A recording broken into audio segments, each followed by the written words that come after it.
Kasper, I have to ask you, well, first off, again, thank you so much for doing the podcast. I appreciate you taking the time. Thank you for having me. And before I get started, I'm sure you get asked this a lot lately, but how are you dealing with the isolation right now from the virus that's going on? Is this kind of like a creative time for you guys? Because I know you just put out an album, but yeah, actually we have been doing quite well, except for the fact that we had to cancel a 16-day tour. A 16-day tour turned to a one-day tour, which was kind of bad for us since we have ordered a lot of merch and we really look forward to this tour. But we got some new dates later this year, luckily. But we've been kind of creative. Our guitarist has been sending around a lot of new cool riffs, and me and Tommy, the singer, has started to write the new script for the next album. So we try to use the time we have now. Oh, that's good. Yeah, this is if there's ever a time to use it to be creative, this is it, right? Because you can't do anything else, exactly. Really. Yeah. I mean, I think all of us are still working, but I mean, there's nothing to do in the free time except for try to be as creative as you can, and that's basically what we're trying to do. So I know us Americans over here, we can butcher a band name, especially if we don't know how to pronounce it. So how do you say your band name? Because I've heard 3 different pronunciations about it, and I say Hallas. Is that Hallas? So I know it's. I mean, you're allowed to say it however you like, but I guess Hallas is the right pronunciation. Hallas. Yeah, it's basically a nonsense word, so you can use the version you like the most. Well, so what is the story behind the name then? You said it's kind of not really a word though, but so where did that come from? It's a nickname from the beginning, a former member of the band, and then we kind of liked the name, so we decided to name the main character of our stories to Hallas. So the knight you've seen on the first cover, that's Hallas. Oh, and he's basically in almost every song of ours. Okay, so this is where I'm glad we're going to get started with this, because I just really got turned on to you guys this year, and with the new album Conundrum. I had listened to parts of excerpts from A Future Past, and I don't know, for some reason it didn't really click with me, and I mean, I'm going to be very honest and say, that the vocals are very much an acquired taste, much like how, of course, much like how Rush would be or anything like that. But for some reason, the album that just came out, Conundrum, clicked with me, and it had me going back and listening to the other albums, which are fantastic. But so with Conundrum is the third part, third installment, I guess, and the final piece of a trilogy, kind of. Yeah. Can you explain the trilogy to me and to someone who is really just getting into it? What is the trilogy actually about? First of all, it's totally open for everyone to interpret however they like. Mm-hmm. We try not to share all the details concerning the concept of the album and the story, but shortly, it's a story about a former Templar who's destined to fight wars that he starts to question, mm-hmm. and he's looking for the answers for the bigger questions about his own existence, and he starts a journey, and he's looking for this guy called the Star Rider or the Astral Seer, Mm-hmm. who's from this brotherhood who he was banned from the world, and now he tries to find him to get some help about the question he has about existence. And there's some philosophy and some stuff. Um,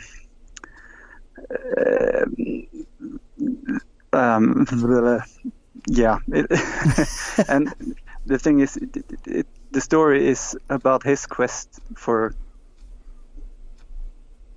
first of all, about finding this guy called Star Rider, and later it turns in the ending of Excerpt from a Future Past. He finds this guy, and since Star Rider doesn't know who this knight is, he actually stabs him. Or it's not that you don't really know what's happened. And on this new album, he wakes up from this kind of limbo situation, basically. And when he wakes up into a complete different world. Everything is basically the same but completely different. So he realizes something's wrong, and he has to find out about it and fix the world, basically.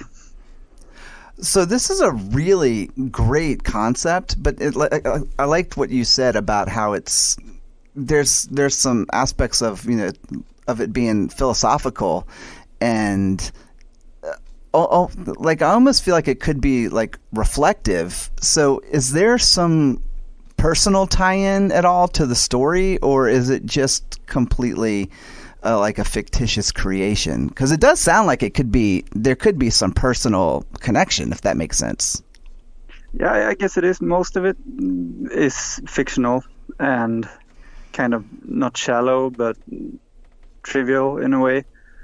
But I mean, I think it's about escapism, if that's the correct word in English, is it? Yeah, I think so. Yeah.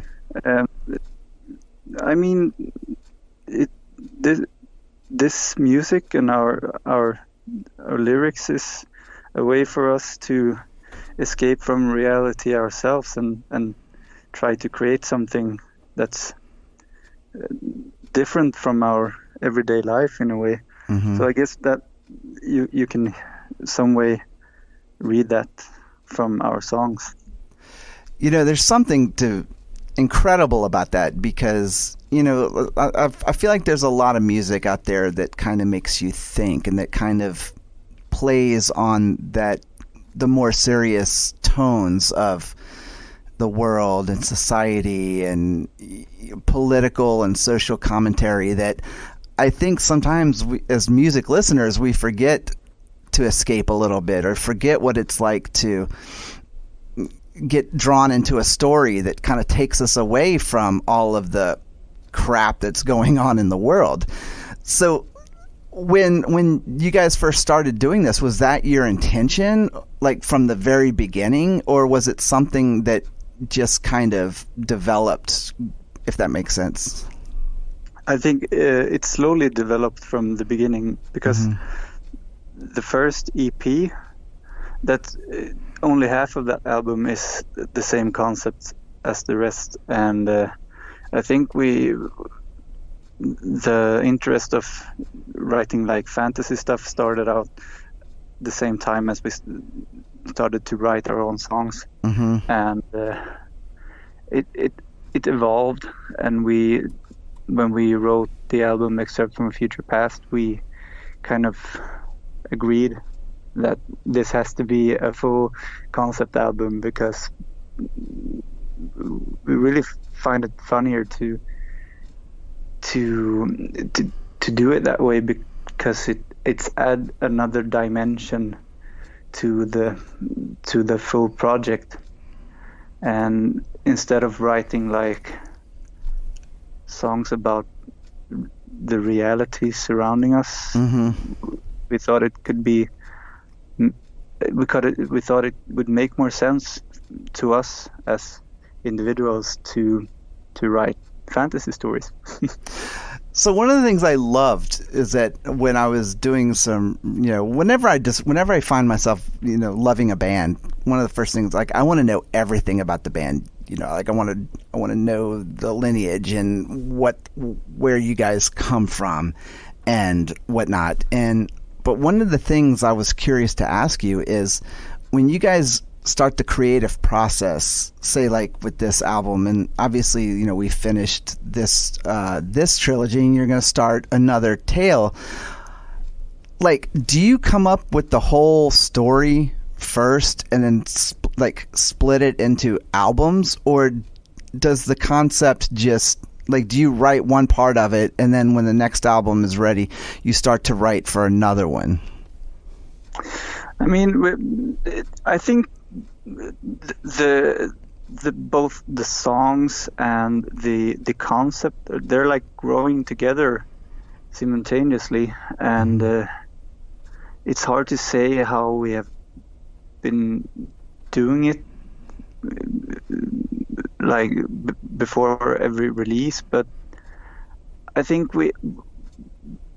all the ideas come from different members every time, and I mean, every song and album has a unique background in a way.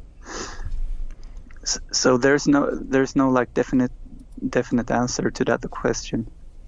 So instead of coming up with the whole, instead of coming up with the whole concept or the whole story and then breaking it up per album, it's more like the story kind of continues on its own when you guys go to write another album? Yeah, kind of. I think the most common way we've been doing it is that we have like some ideas about the story and how it develops, and then we write the songs and try to include the story and the concept to the lyrics, and leave something to the listener to interpret however they like. And we try not to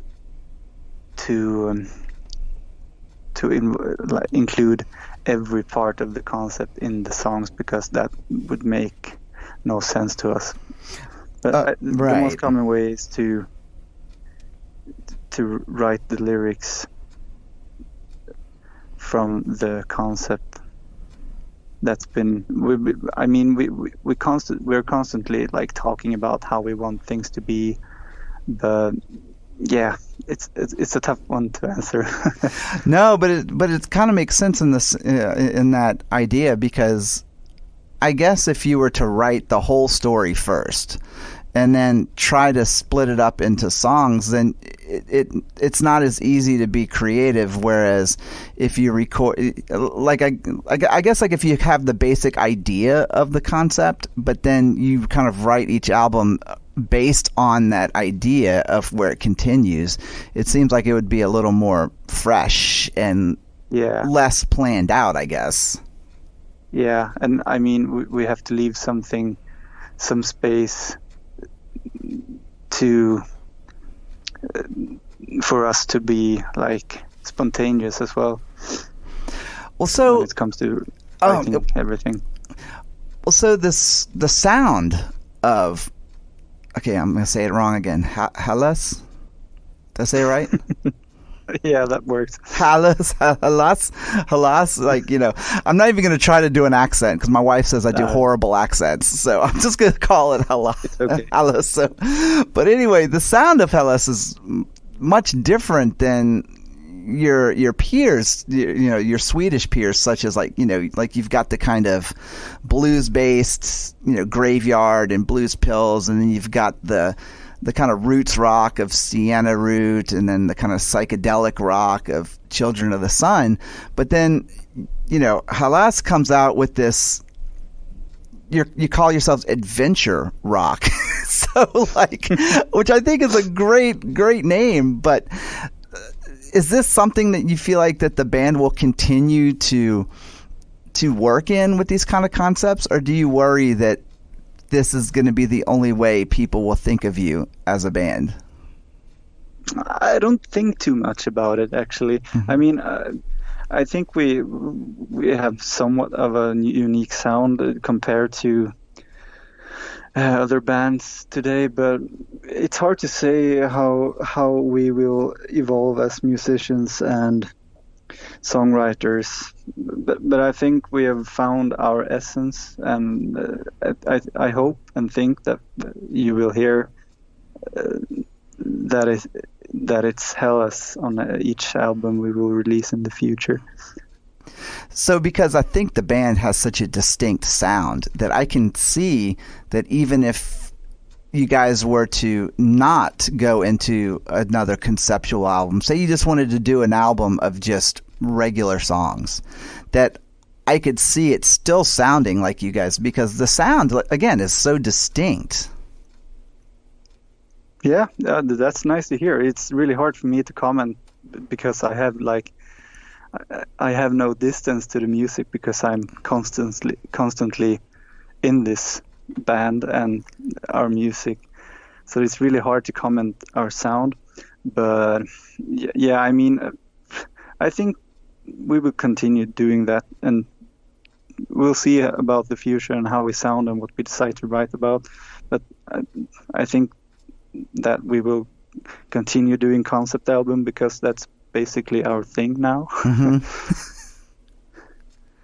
I think that's great though, because it's almost like you've kind of found your own little niche, especially again, like I said, like that you stand away from just the peers and stuff, and doing the kind of roots rock or hard rock or whatever.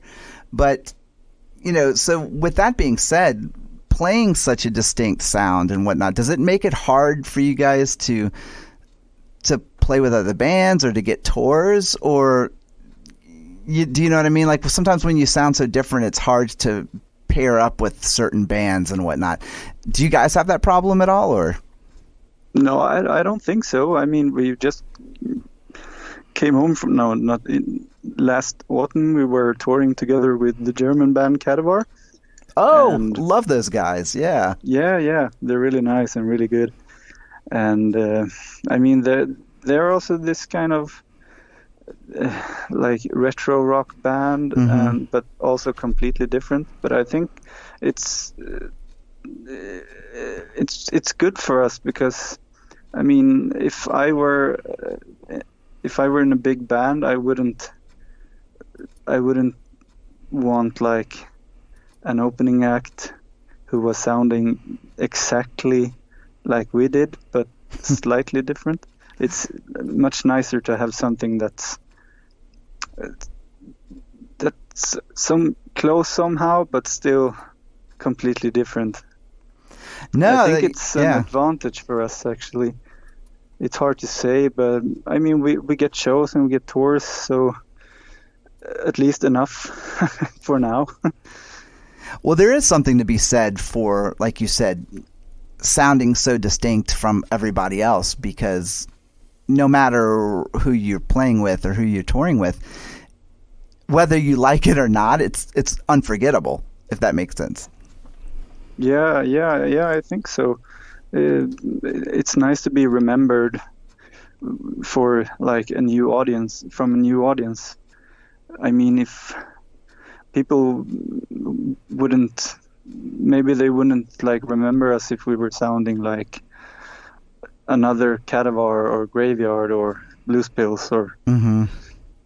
I think they're all great bands, but if I were a member of Kasper and as I said before, I wouldn't want an opening act who sounded too close to the headlining band. Oh, absolutely. And, because I guess also from another band standpoint, I mean, you've got to share the stage every night with a band. Like, it would be kind of boring if, they sounded the same, Yeah, exactly. It adds a new dimension to the show. Well, so one of the things I did take some time to watch just recently was the documentary on the making of Conundrum. Yeah, nice. Well, first off, before I forget, like Conundrum's definitely been one of my favorite albums that I've heard this year for the same reason that we were just talking about, is that it's so different and it's so unique that at first I was like, I don't know if I like this or not because it's so different. But then when I went back and listened to it, I was like, this is really an escape for me from what I normally hear. But then to watch you guys do the creative process in this documentary, there was kind of a sense of vulnerability, if you know what I mean, like where you guys just seemed kind of like exposed to being captured on camera in all these personal creative moments. Was it hard to have a camera on you the whole time you were doing this? Because it looked like at times you guys were like, oh, I don't know. I actually got this question from a friend earlier today, and no, I mean, the first day it was kind of weird to have a person with a camera in your face all the time, but like a couple hours or so, I got used to it. And I mean, he was the director was really good at being invisible. So as soon as he had his camera up, you didn't think too much about him being there. But of course we talked to each other when he didn't film us. But yeah, I think we got used to it quite fast. And I mean, it was like a new experience. I guess it helped me to wanting to do my best in the studio. Everybody's watching. Got to do your best. You know? Yeah. But he did a really good job. I mean, he was filming us constantly for 2 weeks, and he cut it down to 40 minutes. That has to be a lot of work.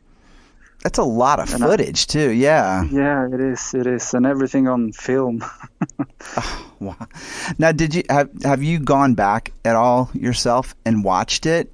And if so, like, what was your thoughts behind it? Like, good or bad or whatever?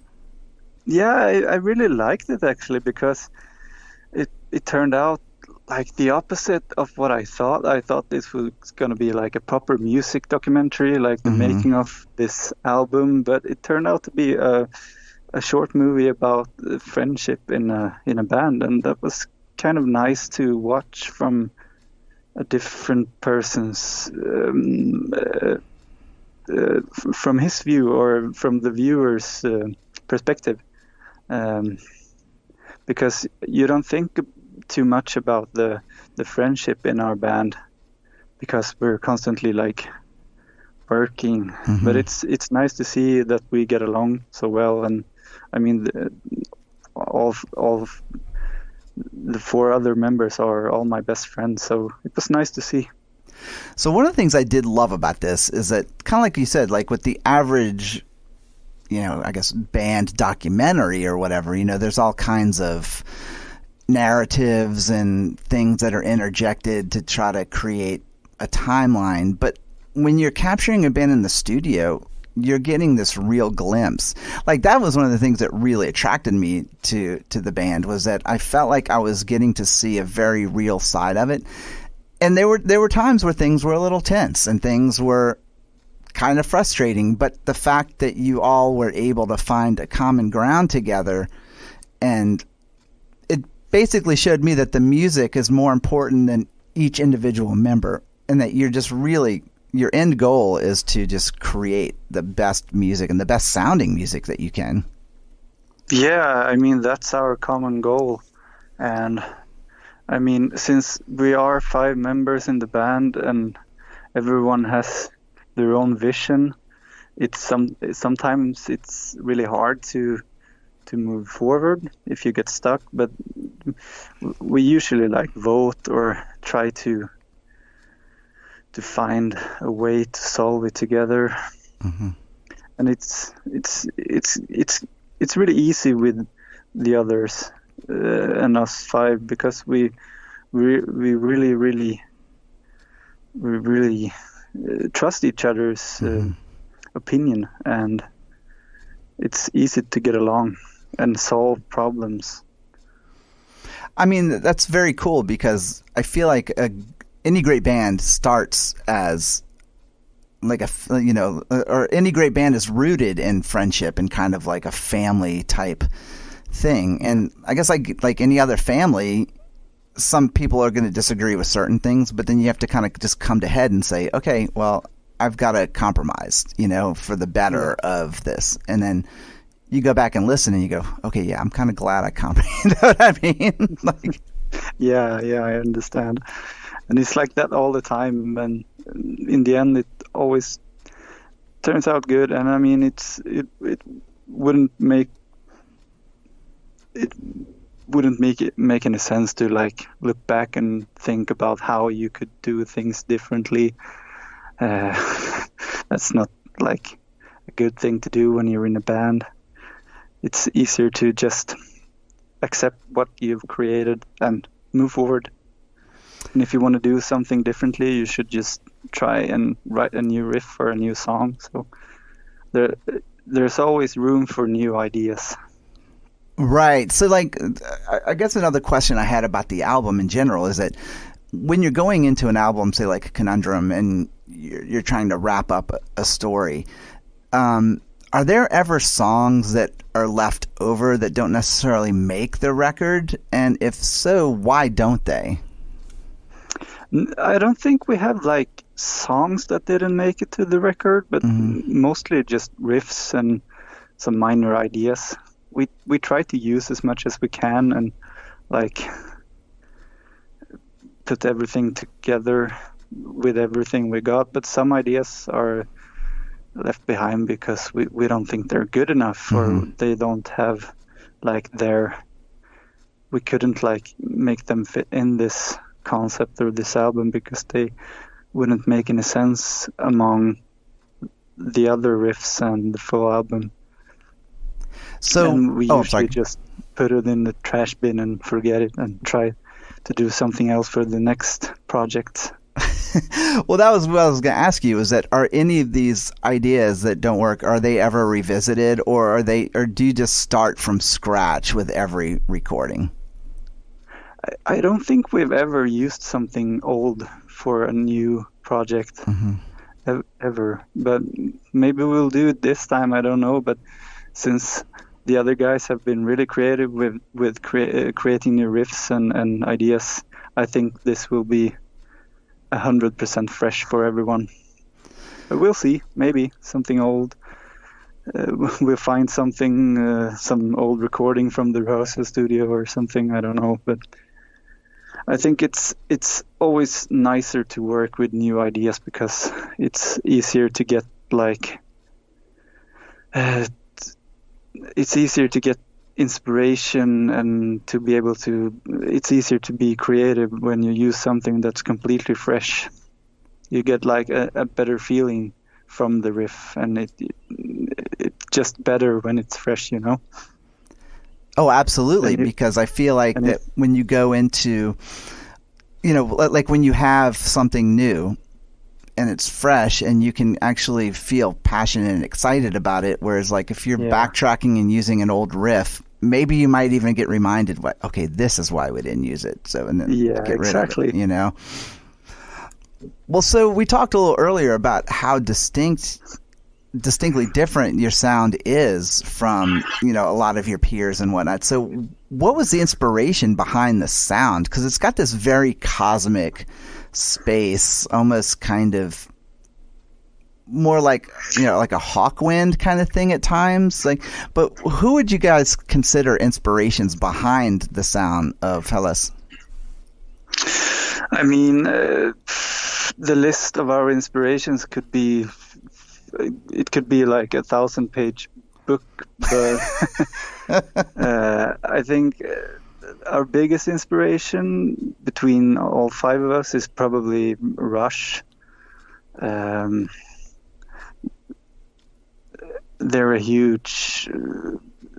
I'm a huge fan of Rush, and I know most of the others also are. But I mean, we we like a lot of music, different genres, and we also take a lot of inspiration from like old books and movies, and also video games and board games and whatnot. So it's really hard to just say one thing that's really inspired us. But like old pop culture, basically. Mm-hmm. For some reason, like I think I wrote a review recently of the album, which I'll be sure to send you a link to so you can check it out. But one of the things that in my mind was that it almost felt like a comic book come to life, which, like I could almost like a Flash Gordon kind of thing, if that, you know what I mean? Like a very kind of science fiction, epic story or whatever that kind of came to life. And of course, one of my first thoughts was they should make this and do a comic book or a graphic novel or something. Is that something that you guys could see yourselves doing with especially with this concept, like bringing it to life in a different medium? Yeah, I mean, of course, we have been thinking about many different things to make the concept of ours like visual, and we have had some plans about doing movies or a comic book, as you said, and we also have been talking about doing like some kind of musical show, but it's everything is just, it's kind of far away from us right now, but of course we have some dreams about doing things like that. Because these are all things that I could completely see, and to be honest, as a fan, I would love to see that, because I think it would be so cool to kind of. But at the same time, maybe that's something cool about not doing it, is because, I think you said earlier is that a lot of the concept and everything is kind of up to each listener's interpretation. So maybe the real magic behind it is kind of, everybody kind of creating their own narrative and their own visuals and whatnot of like what the songs and what the overall concept is portraying. Yeah, of course. And if we would do something else than just music, it would mean a lot of planning, and you mean just choosing the right format, and it's hard because it has to be done perfectly according to our stories and what we think is cool, and we have to think about the fans, how they would see our future projects and stuff. But it would be really fun to do something visual in the future. So with your live performances, I guess especially with what you have coming up later in this year in 2020, now that the concept is complete, or the story is complete, do you guys plan on maybe playing the songs in a particular order, or is it one of those things where you would rather it be like that from the listening experience of the album, and then look at the live version as a different situation? I think when we're playing live, it's more important to make the music, the chosen songs fit as best as possible together on the shows. And it's hard to say what the listeners want, if they want the full story or if they want a musical journey. That's the best possible. But it would be really cool to do a really long concert and to do the from the full story from beginning to end. Be like a 3.5 hour concert with set changes and intermissions. Yeah. And, we actually did before we released this album. I think it was in March 2019. We did a show in Germany where we played the full EP, and after that the full first album. It was nice. And because we try to every album of ours has its own color. The first one is red, the second one is blue, and the new one is green. Right. Yes. And so we try to use that on the stage, where everything was red during the first 4 songs, and then it turned blue, and then that was kind of nice. That's really great, because that's such a creative way of almost kind of cueing the audience into like, okay, this is one chapter, this is the middle chapter, and then this is the conclusion. Always nice to hear when someone gets it and thought of it. Afterwards, they have a certain comment about that they like the fact that we thought about that and used that live. That's really nice to hear. So with all the craziness, that's going on in the world right now with the COVID-19 virus and everything, obviously you guys are going to be hitting the road again, like you said, later on in the year. Has there ever been any plans, or are there any future plans to come over and invade North America? Yeah, we're working on it as good as we can. I mean, everything is basically on pause right now because of the virus, but we're trying, and we've been trying for a long time. But it's, we have to find a booking agent who's really serious about it, and we've been talking to a few, and there are some plans, and we just have to make it become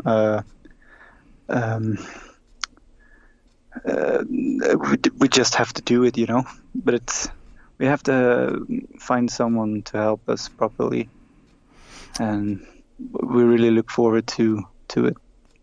I think North America, it's a big project, and it's kind of expensive for bands outside of the US to come to that country, because of visas and really expensive flight tickets and stuff. It'll probably cost more money to come here than you would make, so yeah, exactly. You would have to make sure you're doing it for the right reasons and for having fun, Yeah. So. Yep. Well, Kasper, thank you so much for taking the time to talk today, man. I really appreciated getting to know you and getting to know more about Hallas or Hallas, me saying your band name wrong.